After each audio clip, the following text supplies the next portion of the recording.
Meus caros amigos, muito boa tarde a todos, aqueles que nos assistem ou aqueles que estão nos assistindo pela primeira vez.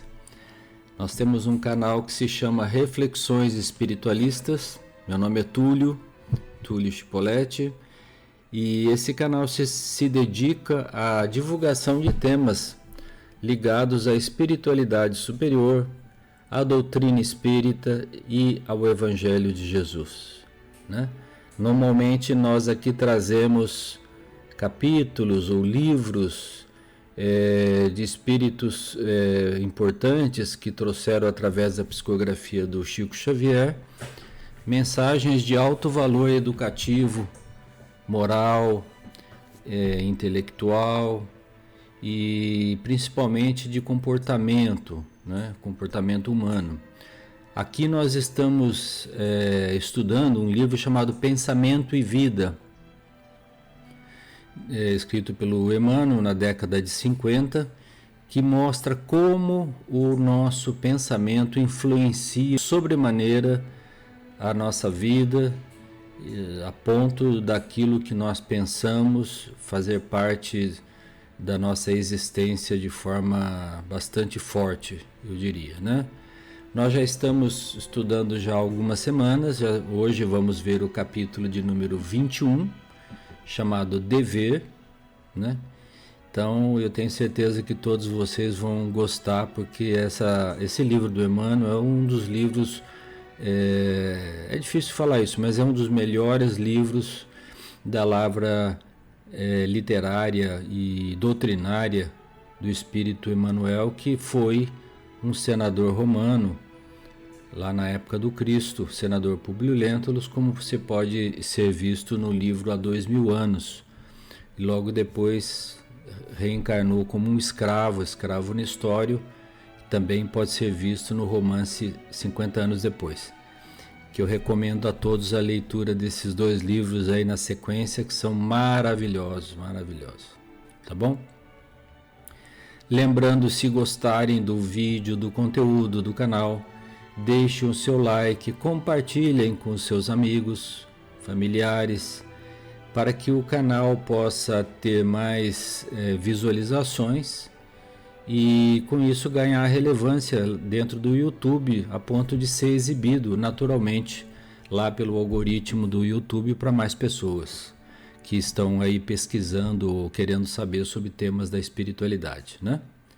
Tá bom? Falado tudo isso, vamos ao nosso tema da tarde ou da noite, se vocês estiverem ouvindo, assistindo durante a noite esse vídeo, né? E como eu disse, o tema se trata do dever, né? Então nós vamos aqui estudar esse capítulo com muita calma, muita tranquilidade. Vamos lá. O Emmanuel começa dizendo o seguinte: o dever define a submissão que nos cabe a certos princípios estabelecidos como leis pela sabedoria divina para o desenvolvimento de nossas faculdades. Para viver em segurança, ninguém desprezará a disciplina. Obedecem às partículas elementares no mundo atômico e obedece à constelação na glória da imensidade. Então, está dizendo aqui que o mundo, o universo, é regido por leis sábias e soberanas criadas por Deus, que fazem com que as coisas aconteçam sempre de uma determinada maneira. Então a física, a química, a matemática vai aos poucos desvendando essas leis, que por isso ele fala da disciplina, né? Porque não é que a lei da gravidade funciona aqui na Terra, na Lua não funciona, em outro lugar não funciona. Não, funciona em todo lugar. Também as leis morais funcionam em todo lugar, né?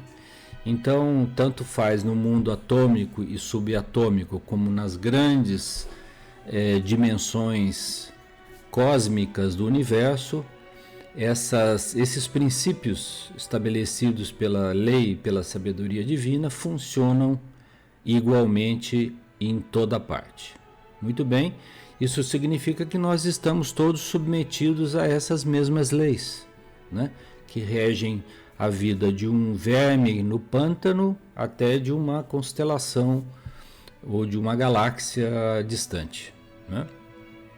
Então ele fala assim: o homem viajará pelo firmamento a longas distâncias do lar em que se lhe vincula o corpo físico. Não logrará fazê-lo sem obediência aos princípios que vigem para os movimentos da máquina que o transporta. Então as leis da física vão funcionar para esse equipamento que ele vai projetar para fazer essa viagem pelo firmamento, tanto quanto vai funcionar para um automóvel que anda na rua, para alguém que anda através de uma bicicleta, né? E essas viagens podem ser feitas tanto no nosso corpo físico como em espírito, no corpo espiritual, que tem suas leis próprias, mas tem também suas leis que ainda nós não as conhecemos com profundidade, mas logo a ciência está aí para desvendá-las, né? Ele continua então dizendo assim: desta forma, pode-se simbolizar o dever, falou tudo isso para chegar no dever, como sendo a faixa de ação no bem e não no mal, que o Supremo Senhor nos traça a responsabilidade para a sustentação da ordem e da evolução em sua obra divina, no encalço do nosso próprio aperfeiçoamento. Parece difícil o que está escrito aqui, mas não é. Ele diz assim: o dever nada mais é do que a faixa de responsabilidade que Deus nos concedeu dentro daquele nosso microcosmos ali, para atuar dentro das leis universais que ele traçou. Através do quê? Da sustentação da ordem, né? E do trabalho e de ação no campo do bem, né? Então esse é o que é digamos, o título, né? A classificação do dever de acordo com as leis divinas, né? Cada consciência bafejada pelo sol da razão, né? Já nós somos seres inteligentes, não estamos falando agora mais dos animais, nem dos minerais, nem dos vegetais, né? Estamos falando do homem que tem razão. Será interpretada assim a conta de raio na esfera da vida, envolvendo da superfície para o centro, competindo-lhe a obrigação de respeitar e promover, facilitar e nutrir o bem comum, atitude espontânea, não obrigatória ou espontânea, que lhe valerá o auxílio natural de todos os que lhe recolham a simpatia e colaboração e cooperação. Então ele está dizendo assim: toda vez que nós agimos usando nossa razão, né, cumprindo o nosso dever, nós estamos atuando nessa zona, nessa esfera de ação, certo? Com o compromisso de respeitar e promover, facilitar e nutrir o bem comum. Então o dever tem que ser utilizado primordialmente para melhorar o bem comum. O que é o bem comum? O bem de todos. De que forma fazer isso? De forma obrigatória? Não, de forma espontânea, que valerá o auxílio natural de todos os que recolhem a simpatia e a cooperação. Então, é a lei das afinidades. Nós também iremos nos sintonizar com espíritos que pensam da mesma maneira, que nos ajudarão, e aqueles que recolhem a nossa tarefa no campo do dever, do bem, também nos retribuirão com simpatia e cooperação. Vocês vejam que está tudo interligado. Não existe simplesmente aquele dever meramente profissional, que alguns podem estar pensando nele agora, que sim, se encaixa dentro desse dever mais amplo, mas esse dever profissional também tem que ser pautado pelas mesmas regras que estão aqui. Então é lógico que se tem lá uma pessoa que trabalha num importante laboratório de farmacêutico, por exemplo, e está estudando medicamentos, vacinas, curas para doenças, ele está agindo no bem comum. Um engenheiro que está trabalhando na construção de máquinas de transporte, metrô, trens, navios, aviões, está trabalhando no bem comum, porque aqueles equipamentos de transporte serão utilizados para o bem comum. E assim vai com todas as profissões. Então nós temos que saber que a nossa função na Terra é uma função dentro da nossa faixa de ação, também como se fôssemos co-criadores junto com Deus, ajudando a criar no espaço que nos compete as coisas que Deus necessita que o homem faça. Tá certo? Ele continua assim: com semelhante atitude, essa atitude que eu acabei de descrever, cada espírito plasma os reflexos de si mesmos por onde passa. Entenderam, né? Então a gente vai deixando a nossa marca por onde a gente passa, abrindo-se aos reflexos das mentes mais elevadas que o impulsionam, que o empurram à contemplação de mais vastos horizontes do progresso e à adequada assimilação de mais altos valores da vida. Então, os amigos superiores, espirituais, do nível superior, quando veem uma pessoa dedicada a essa tarefa, a esse dever, né, no campo do bem comum, ele recebe um impulso. Então, se chegou a hora, por exemplo, da descoberta de uma determinada cura de uma determinada doença, é através daquela criatura operosa, trabalhadora, valorosa, respeitável, que esse acontecimento vai ocorrer. É assim que aconteceram todas as grandes descobertas e invenções da humanidade, né? Sempre foram através de pessoas que trabalharam muito, às vezes à custa da própria saúde do corpo físico, para conseguirem desdobrar novos horizontes que facilitariam a vida das pessoas. A eletricidade, né? Como eu já falei, a cura das doenças, as obras sanitárias, né? As descobertas no campo da eletrônica, das comunicações, né? Da aviação, né? Nos lembramos de Santos Dumont e todos eles, né? É lógico que quando alguma coisa que é inventada pelo homem é utilizada pelo mal, aqueles que o utilizam irão, na medida das suas atribuições e responsabilidades, né? Porque é diferente a responsabilidade de um operário comum de outro daquele que ordena um ataque maciço contra uma cidade cheia de civis, por exemplo. É bem diferente. Mas cada um de nós irá responder na faixa de responsabilidade a qual foi chamado a cumprir, né? Desse modo, diz o Emmanuel, né, pela execução do dever, região moral de serviço, olha bem, região moral, né, em que somos constantemente alertados pela nossa consciência, exteriorizamos a nossa melhor parte, recolhendo a melhor parte dos outros também. Então é uma espécie de troca de mútuo na qual nós fazemos o bem e também recebemos em troca esse mesmo bem, tá certo? Acontece, né, agora aqui tem um porém, né? Acontece, porém, que muitas vezes criamos perturbações na linha das atividades que o Senhor nos confia.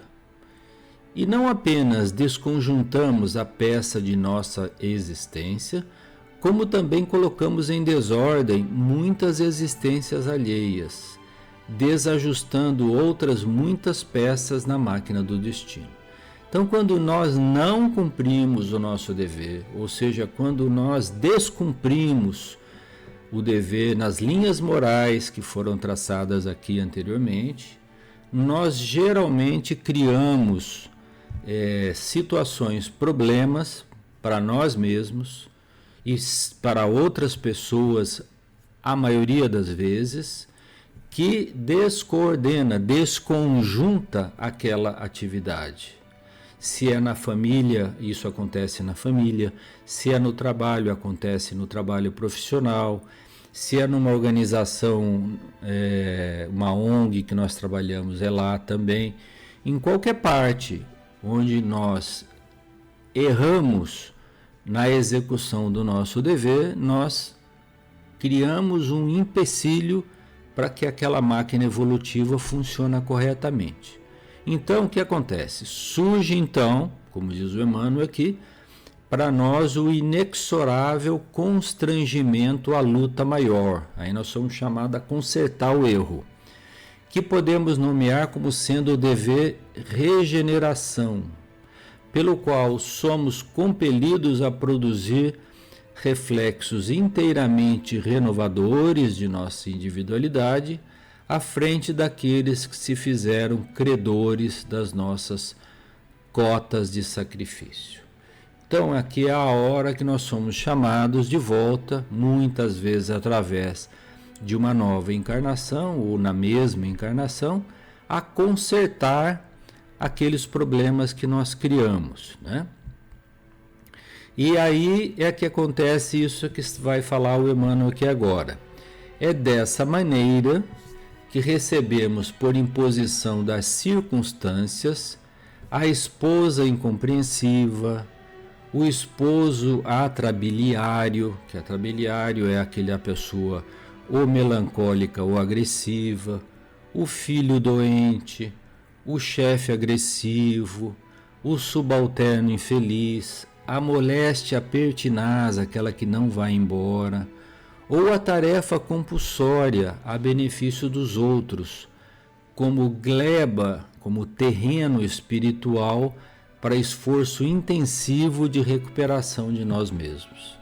Então, se você tem algumas dessas características, a esposa é incompreensiva, o esposo também é complicado, tem um filho doente, tem um chefe que não te compreende, que é agressivo, né? Ou um funcionário que trabalha temporariamente com você que está infeliz, ou seja, alguém que tem uma moléstia difícil tratamento. Se algumas dessas circunstâncias estão na sua vida, e elas estão na maioria de todos nós, viu, gente?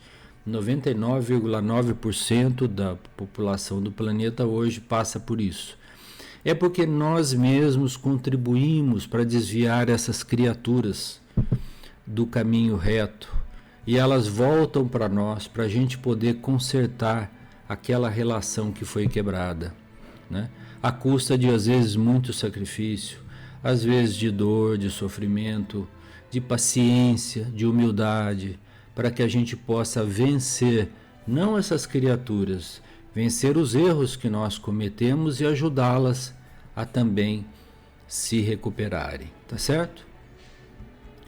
E aqui nós vamos terminando, esse é o último slide. O Emmanuel diz assim: é por esse motivo de que nada vale desertar do campo de duras obrigações em que nos vejamos sitiados. Então não adianta a gente fugir. O cara está lá numa família complicada, o pai vai embora, larga a mulher e os filhos sozinhos. Não, complicou mais ainda, piorou. Arrumou mais uma tarefa para depois, né? Além de não cumprir o dever presente, que estava tentando consertar, regenerar, ainda cria mais situações, né? Então ele diz assim: não adianta nada fugir, desertar do campo das duras obrigações que nos vejamos sitiados por força dos acontecimentos naturais do caminho, de vez que na intimidade da consciência, olha bem, na intimidade da nossa consciência, ainda mesmo que a apreciação alheia nos liberte desse ou daquele imposto de devotamento e renúncia, ordena a razão,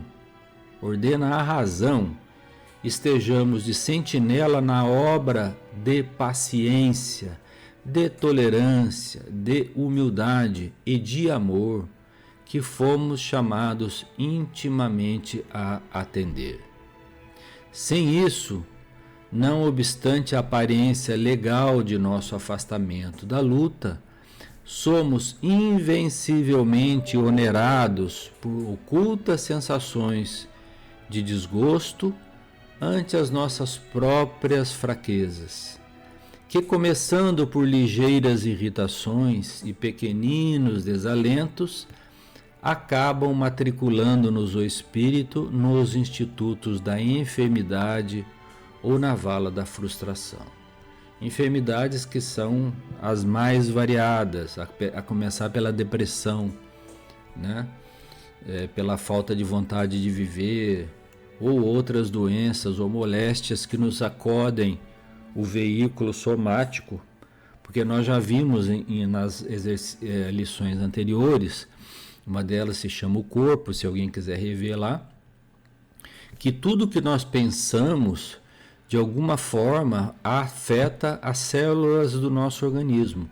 Então, se o nosso pensamento estiver desajustado, vai desajustar alguma área mais débil, mais fraca do nosso organismo, causando uma moléstia ali, que ninguém às vezes imagina por que e como começou. Mas muitas vezes começou assim, pela nossa fuga dos problemas que nós mesmos criamos. Então a melhor solução, gente, é enfrentar a vida pela frente, né? Enfrentar os problemas, enfrentar as dificuldades, mas com tolerância, com paciência, com amor, com humildade, porque fazendo e agindo dessa forma, nós também receberemos apoio, porque Deus não quer nos punir, Ele simplesmente está nos dando novas oportunidades, novas chances de nós reconstruirmos o nosso caminho de uma forma a sermos mais felizes mais adiante. Tá certo? Muito bem, terminamos por aqui hoje.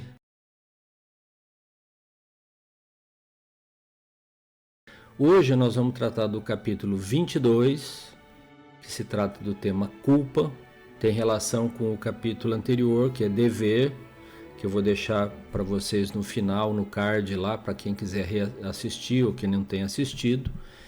E porque vale a pena ver os dois capítulos juntos para ter um melhor entendimento do que o Emmanuel está tentando nos falar aqui, né? Vamos lá então, minha gente. Feita essa pequena introdução aí, que falava sobre o canal, sobre o livro Pensamento e Vida, a importância desse livro, já falei muitas vezes para vocês, né? A importância desse livro. Nós hoje então vamos estudar o capítulo número 22, que tem como título Culpa. Então vamos lá. O que diz o Emmanuel? Quando fugimos ao dever, precipitamo-nos no sentimento de culpa, do qual se origina o remorso, com múltiplas manifestações, impondo-nos brechas de sombra aos tecidos sutis da alma. Então, a culpa começa onde? Na fuga do dever não cumprido. E por isso eu falei da importância de ler assistir, né, o vídeo anterior, ou ler o capítulo anterior, chamado Dever, porque todo aquele dever que nós fugimos traz para nós um arrependimento, um complexo de culpa, um sentimento de culpa. E esse complexo de culpa, sentimento de culpa, origina uma coisa chamada remorso, que é aquilo que a gente sente quando deixou de fazer alguma coisa ou quando fez alguma coisa errada. De acordo com o quê? Com a nossa própria consciência, tá certo? Então ele continua dizendo assim: e o arrependimento, incessantemente fortalecido pelos reflexos de nossas lembranças amargas, transforma-se num abscesso mental. Olha isso, gente, um abscesso mental, envenenando-nos pouco a pouco e expelindo em torno de nós a corrente miasmática de nossa vida íntima, intoxicando o hausto espiritual de quem nos desfruta o convívio. Tá certo? Então, aqueles que ainda pensam que o nosso corpo espiritual é uma fumacinha assim, e que nós vamos ficar viajando nas nuvens assim, estão totalmente enganados. O nosso corpo espiritual, gente, é exatamente igual ao nosso corpo físico. Aliás, o nosso corpo físico é uma cópia do nosso corpo espiritual. com algumas funções orgânicas que não são necessárias lá no mundo espiritual. Mas ele é exatamente igual. Por isso ele fala dos tecidos sutis da alma. Logo, logo, a ciência vai descobrir de que constituição física são feitas essas partículas. Porque são partículas. Hoje nós temos lá como partículas menores o próton, o elétron, né? O nêutron. Nós sabemos que o próton já também é feito de 3 partículas menores, ainda chamada quarks, quark up, quark down, o nêutron também, e assim por diante. Então descobrimos um montão de partículas menores, aí bósons, férmions, né?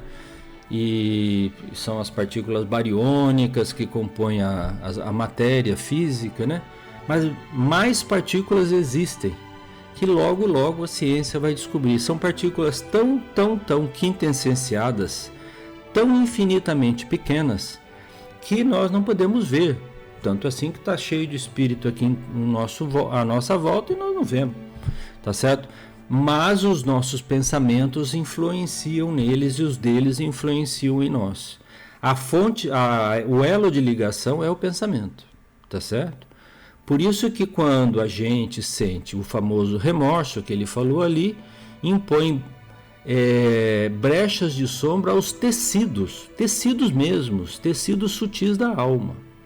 E o arrependimento, né, quando é fortalecido pela nossa lembrança amarga, continuamente pensada, se transforma no quê? Olha, num abscesso mental. É como se fosse um tumor mental ou um vírus, vamos dizer assim, que vai nos envenenando pouco a pouco e vai expelindo essa negatividade, vamos dar esse nome, né? Através de uma corrente eletromagnética em torno de nós, intoxicando o nosso hausto espiritual, a nossa aura espiritual. Então, quem se aproxima de nós, tá certo? Seja encarnado ou desencarnado, percebe essa mudança. Então, ele comenta lá no final, olha, a feição do ímã, que possui campo magnético específico, toda criatura traz consigo o halo ou aura de forças criativas ou destrutivas, que lhe marca a índole, no feixe de raios invisíveis que arroja de si mesmo. Invisíveis para nós encarnados, mas visíveis para os desencarnados. Tá certo?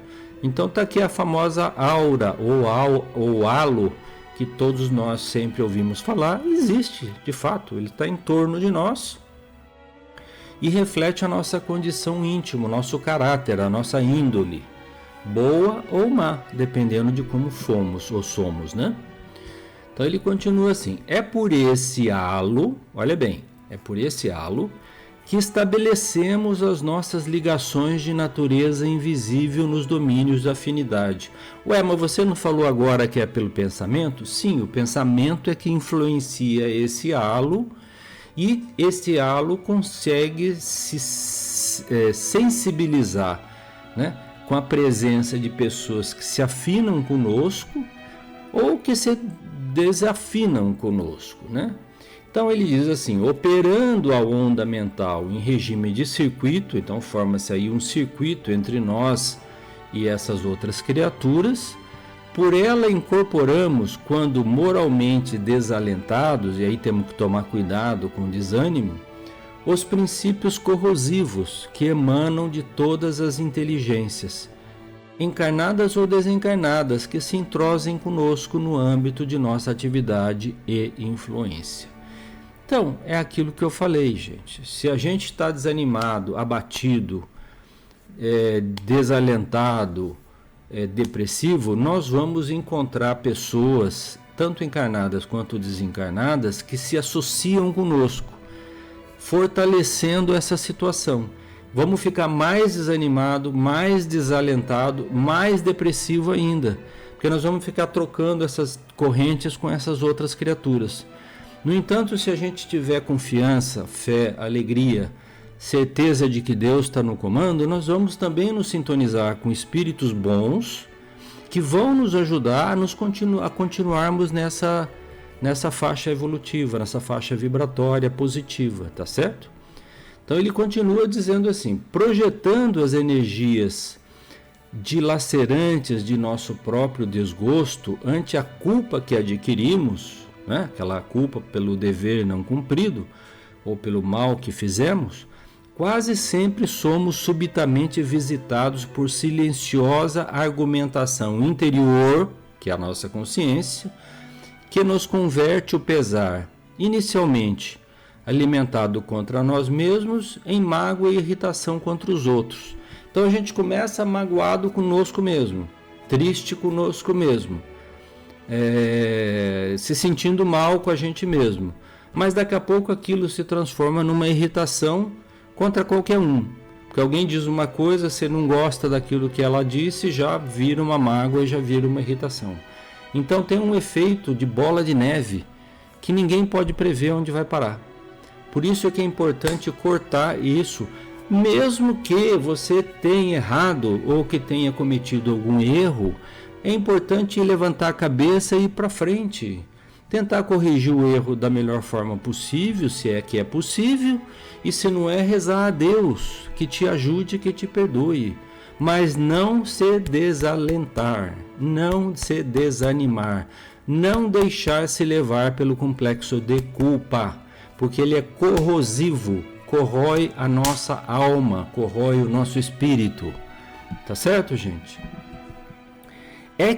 Aí ele explica, que os reflexos de nossa defecção, as nossas faltas, né, atorvelinharem junto de nós, como se fosse um torvelinho, assimilam de imediato as indisposições alheias, carreando para a acústica de nossa alma todas as mensagens inarticuladas de revolta e desânimo, angústia e desespero que vagueiam na atmosfera psíquica em que respiramos. Olha bem isso, eu já vou comentar. Metamorfoseando-se em autênticos rebelados sociais, famintos de insulamento, fuga, ou de escândalo, confusão, né?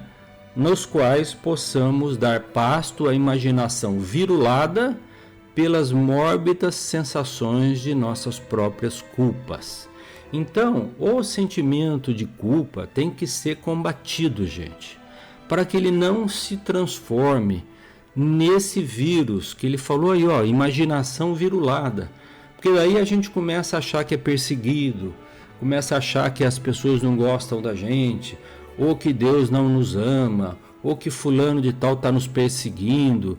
Criamos então as inimizades e aquilo vira uma loucura, que é a sensação inarticulada, né, sem voz, muitas vezes, da revolta e do desânimo, da angústia e desespero que nós trazemos dentro de nós, mas que encontram eco nas outras criaturas encarnadas, porque, infelizmente, gente, tem que dizer isso, a Terra ainda tem uma quantidade muito grande de espíritos nessas condições.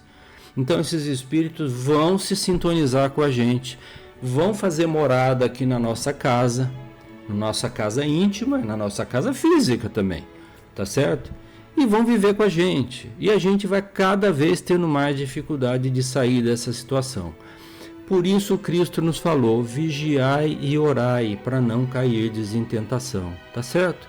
É a vigilância, tomar conta do nosso pensamento, e a oração quando a gente estiver fraquejando.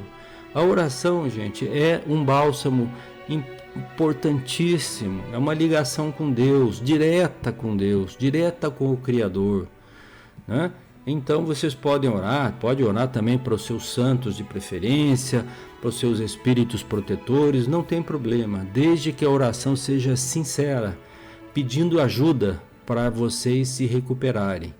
Por acaso nós estamos no mês que é chamado Setembro Amarelo, onde muitas pessoas acabam tirando a própria vida depois de passarem por uma escalada desses sentimentos todos que nós estamos falando, e terminam dizendo que não tem sentido a vida e acabam por tirar a própria vida, que é o mal maior ainda, dificílimo de ser depois consertado lá na frente, tá certo?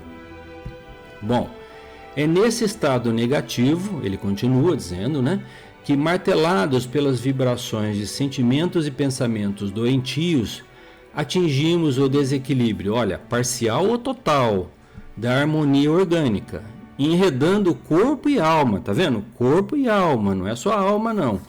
Corpo e alma nas teias da enfermidade. Aí chega a enfermidade, com a mais complicada diagnose da patologia clássica. Daí a gente começa a ir no médico, no terapeuta, no psicólogo, no psiquiatra, e eles começam a dar remédio para a gente porque a gente está com o quê? Complexo de culpa. Nós temos que nos abrir, falar. Às vezes a conversa com o terapeuta é muito boa, porque a gente põe para fora, ele vai nos ajudar a gente a falar, não, tudo bem, vamos procurar melhorar. Gente, a vida é infinita. Tudo que nós erramos muitas vezes no passado, tem conserto para frente. Basta a gente se arrepender e tentar melhorar, né? Ele fala lá, ó, a noção de culpa, com todo o séquito das perturbações que lhe são consequentes, agirá com seus reflexos incessantes sobre a região do corpo, ou seja, determinada região do corpo ou da alma, que corresponda ao tema do remorso que sejamos portadores. Então aquele remorso vai acabar se situando como uma enfermidade do coração, às vezes a pressão elevada, às vezes uma disfunção psicológica grave, né? Uma paranoia, uma depressão, enfim. Eu não sou especialista, mas o mundo está cheio dessas doenças psíquicas por aí, tá certo? Então a gente tem que fazer essa autoanálise e verificar se nós mesmos não estamos impingindo a nós mesmos um sofrimento desnecessário. Porque também nós temos que perdoar a nós mesmos, gente. Temos que perdoar. Fugimos do dever, vamos tentar voltar para o dever. Né? Não estamos cumprindo com as nossas obrigações, vamos tentar cumprir com as nossas obrigações, tá certo?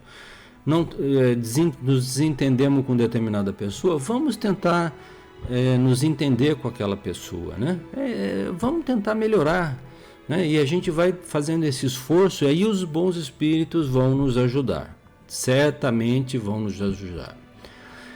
Ele indo aqui para o final, né? Ele está dizendo assim, toda deserção do dever, ó, nós voltamos lá no início, a cumprir traz consigo arrependimento, que, alentado no espírito, se faz acompanhar de resultantes atrozes, exigindo por vezes, olhem bem o que ele vai falar, demoradas existências de reaprendizado e restauração. Então, às vezes, uma coisa que começa pequena, fica grande e às vezes acontece de ter que ter várias encarnações para corrigir aquele problema, tá certo?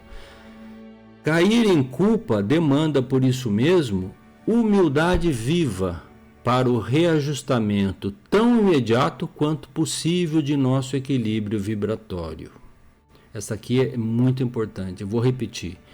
Cair em culpa demanda, por isso mesmo, humildade viva para o reajustamento tão imediato quanto possível de nosso equilíbrio vibratório, se não desejamos o ingresso inquietante na escola das longas reparações. Né? Acho que está claro aqui, né, gente?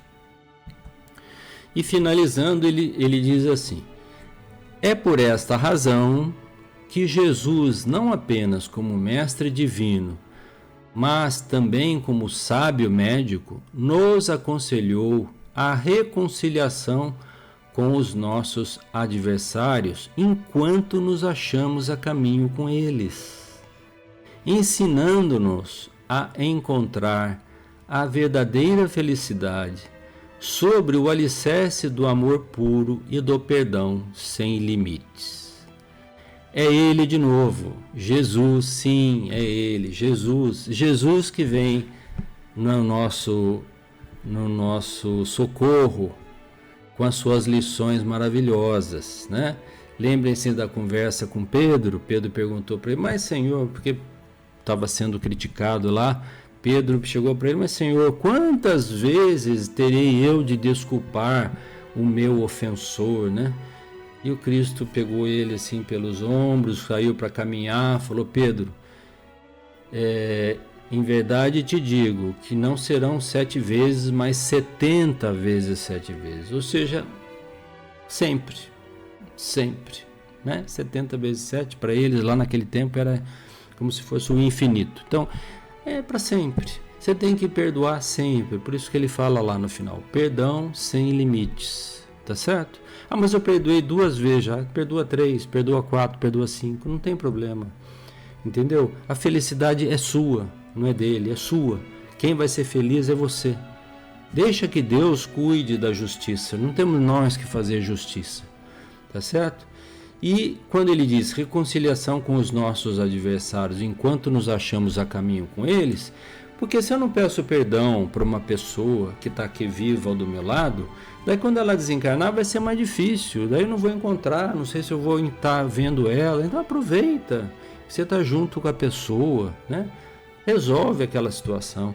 Se não dá para amar aquela pessoa, pelo menos restabelecer vínculos de convivência pacífica, de amizade. Isso vai dar para você paz de espírito. Paz de espírito. E paz de espírito afasta esses miasmas virulentos da nossa aura, do nosso hausto vibratório, nos tornando pessoas mais bonitas do ponto de vista espiritual, mais brilhantes, né? E mais felizes, porque não teremos que carregar dentro de nós o peso do complexo de culpa. Tá certo? É isso aí, minha gente.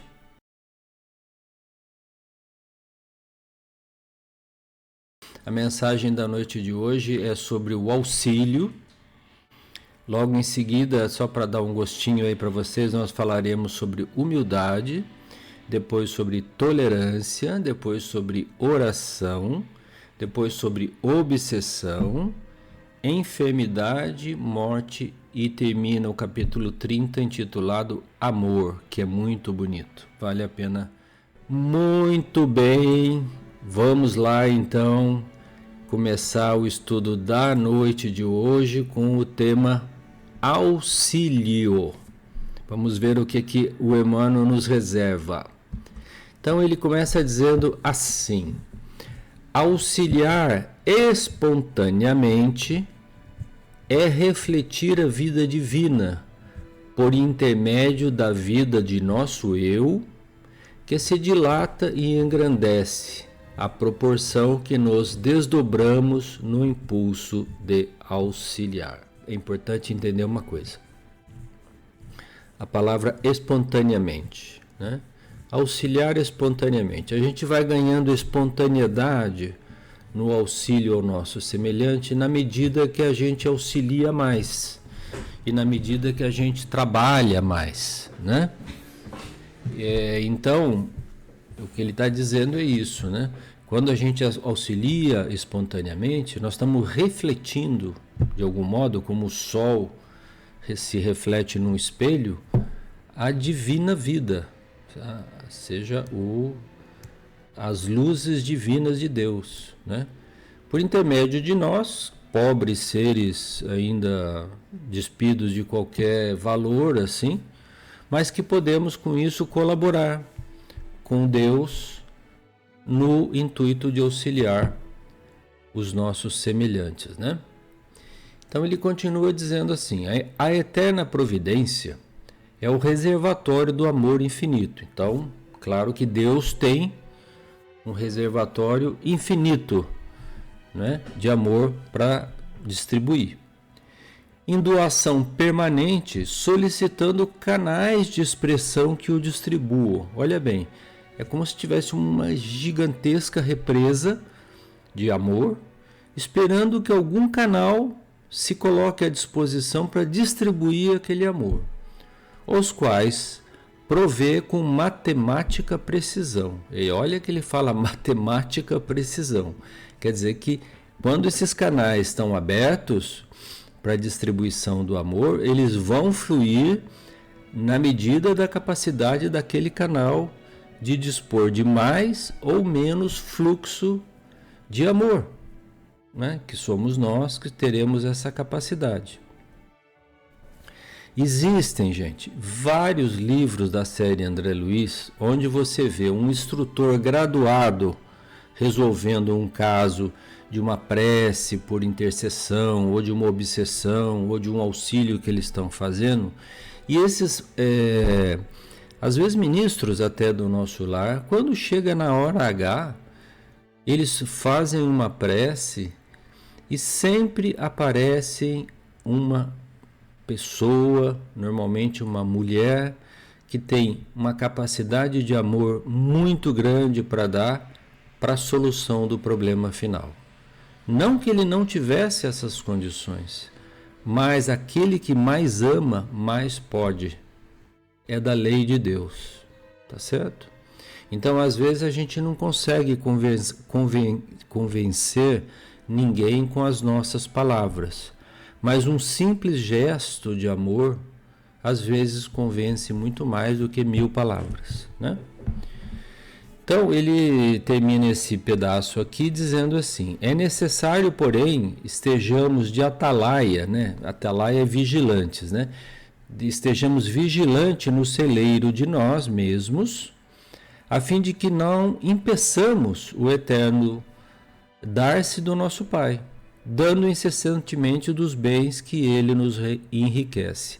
Ou seja, vigiar para que a gente não seja um obstáculo para a doação desse bem infinito que Deus dispõe. Vocês poderiam me perguntar, não, mas se Deus quisesse, ele disporia esses bens a hora que quisesse, da forma que quisesse. Claro que sim, por isso ele é Deus. Mas ele trabalha através das criaturas, nós já falamos isso aqui algumas vezes. Deus trabalha através das criaturas. Nós somos agentes de Deus. Nós somos co-criadores com Deus, né? Não só criamos o corpo humano através do nascimento de novos seres, mas também do auxílio, que é o tema da noite, que nós podemos colaborar com Deus. Então, que a gente fique de atalaia, ou seja, de vigilantes, né? No celeiro que nós já temos, para que a gente não impeça esse fluxo divino em direção aonde ele precisa ir. Não é? E esse impedimento, né, desculpe voltar, mas esse impedimento em geral é causado pelo nosso orgulho, pelo nosso egoísmo, pela nossa vaidade. São esses os sentimentos negativos que impedem, em geral, a gente de auxiliar melhor, né? Então ele fala assim: quem observa os princípios da eletricidade, está fazendo um paralelo aqui com o circuito elétrico, não ignora que o fluxo constante da força para a consecução dos benefícios que ela produz reclama um circuito completo, um circuito fechado. Se não houvessem polos positivos e negativos, não disporíamos do favor da luz e do movimento. Porque quando você vai lá no interruptor e desliga o interruptor, você abre o circuito. Ou seja, você desconecta a usina de energia à fonte luminosa. Então, que nós sejamos um interruptor positivo, aquele que liga, que conecta as fontes de energia à lâmpada luminosa do auxílio. Tá bom? Esse é o que ele quer dizer, um circuito fechado. Quem conhece igualmente o manancial sabe que a água, para manter-se pura, exige escoadouro. Está falando uma coisa que a gente conhece. A água parada causa o quê? Parasitas, vermes, dengue, sei lá, um monte de coisa ruim, né? A água em movimento não, é limpa, é cristalina, tá certo? A lei do auxílio... Não, daí ele diz antes, pera lá. Toda obstrução, por isso mesmo, significa inércia e enfermidade. Então, quando a gente obstrui o fluxo divino do amor, nós estamos num momento de inércia e, muitas vezes, de paralisia enferma, né? Atrapalhando, então, o fluxo divino do auxílio em direção ao nosso semelhante, e vocês vão ver mais na frente, a nós mesmos, porque tudo aquilo que fazemos de bom volta para nós. né? Muitas vezes dobrado ou centuplicado, como falou Emmanuel numa mensagem que nós lemos no sábado passado aí, lá no início da campanha, na casa transitória, né? Então ele continua dizendo assim: a lei do auxílio permite a solicitação, mas determina a expansão para que a ajuda não desajude, né? Então, nós podemos solicitar as coisas, mas temos que também ajudar, né? Na medida certa. Por isso que ele falou na matemática lá, que é a expansão para que a ajuda não desajude, né? Para que a gente também não saiba ajudar, né? Para isso exige de nós, né, o balanceamento entre o raciocínio, a razão e o amor, né? Mas sempre deixando prevalecer o amor, né, gente? Vamos lembrar disso. O sangue que não circula gera necrose. Aí o outro exemplo, né, que traduz cadaverização dentro do corpo vivo, né? Então, às vezes, uma pessoa é obrigada a amputar uma parte do corpo porque o sangue ali não está circulando mais. Então, causa uma necrose, né? O homem que saiba governar muitos bens reunidos, construindo com eles a base do trabalho e da educação de muitos, é qual represa em lide no campo social. Missionário do progresso que as leis da vida nutrem de esperança e saúde, segurança e alegria. Entenderam essa parte? Ao passo que, olha lá, ao contrário agora, detentor de numerosos bens, sem qualquer serventia para a comunidade, é um sorvedouro em sombra, à margem do caminho, ou seja, uma água parada à margem do caminho. Usuário infeliz, né? Infeliz, que as mesmas leis da vida cercam de angústia e medo, solidão e secura. Então, o que vocês preferem? Saúde, segurança e alegria ou angústia, medo e solidão? Claro que a gente prefere saúde, segurança e alegria. Para isso a gente tem que aprender a doar, gente. Doar de nós mesmos e deixar que Deus nos faça a sua parte através de nós, né?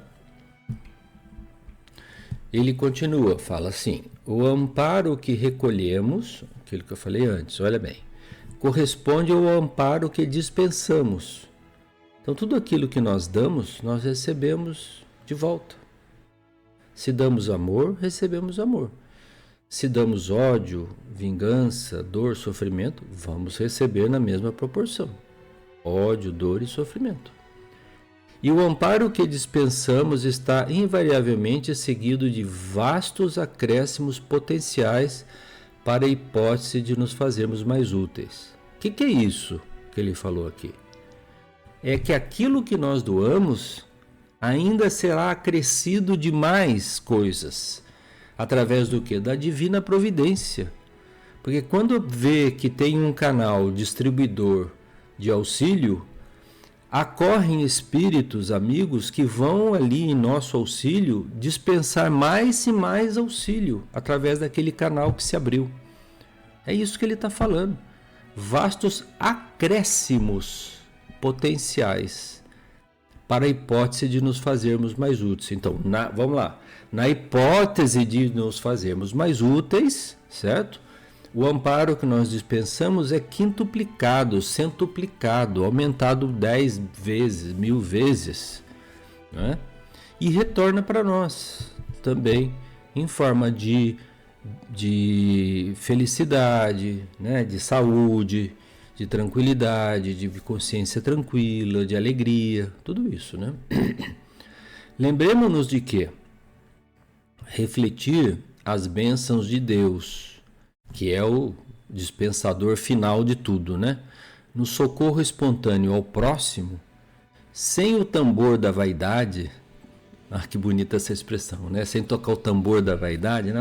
Eu fiz um monte de coisa, tá?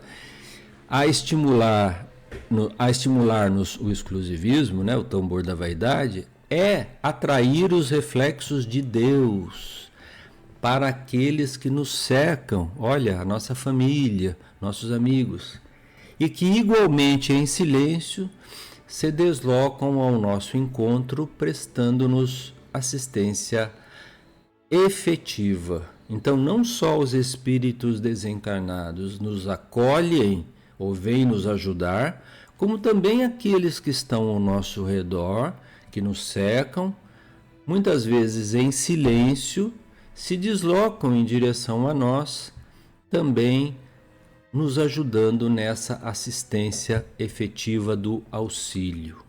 Tá bom? Essa lição é muito bonita, hein, gente? Vamos falar a verdade, né? Vamos combinar.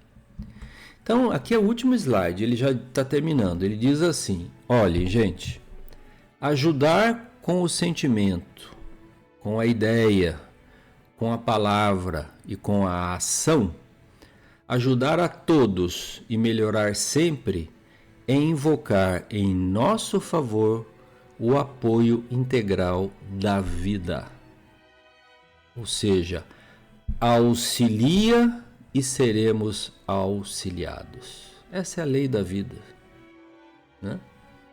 Não nos esqueçamos, pois, de que o auxílio que prestamos às criaturas, sem exigência e sem paga, é a nossa rogativa silenciosa ao socorro divino, que nos responde invariavelmente com a luz da cooperação e do suprimento.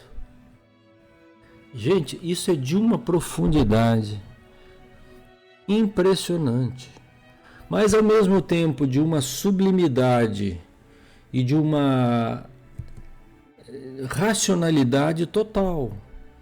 Porque imagine, gente, Deus não poderia dar alguma coisa para alguém que não está fazendo a sua parte. Então, na medida que nós auxiliamos espontaneamente, sem exigir nenhum tipo de retribuição, aquele benefício volta para nós em forma de auxílio também. Porque o nosso auxílio libera forças que são ainda desconhecidas por nós a nosso favor, como se fosse uma rogativa silenciosa ao socorro divino. Deus sabe o que nós precisamos. Deus conhece o nosso íntimo, conhece o nosso coração, sabe das nossas necessidades. Mas quando nós nos esquecemos um pouquinho e passamos a doar, a auxiliar aos outros, a divina providência é quem vem ao nosso socorro. Tá certo? É maravilhoso, gente. É maravilhoso. E aqui nós terminamos essa lição de hoje, como eu disse, né? Muito simples, mas muito significativa. E fica aí para vocês refletirem, pensarem, né, nas suas vidas, como nós estamos fazendo, o que nós estamos fazendo de bom, né, para que a gente possa ser esse mensageiro do auxílio, né, que é de Deus, mas que nós possamos ser esse interruptor positivo, né, que conecta as fontes divinas àquele que necessita do auxílio. E tem 1000 modos de fazer isso, né? Ele falou aí, pela ideia, lá, com o sentimento, com a ideia, com a palavra, com a ação. Podemos ajudar a todos, né? E melhorar sempre é invocar também em nosso favor o apoio integral da vida. O universo responderá a nosso favor. Tenham certeza disso, gente. Tá bom? Um beijo aí no coração de todos. Fiquem com Deus. Não deixe de compartilhar o vídeo, né? E dar a sua curtida aí, para que o nosso canal Reflexões Espiritualistas ganhe relevância no YouTube e possa ser assistido por mais e mais pessoas. Tá bom? Fiquem com Deus. Um beijo no coração de todos.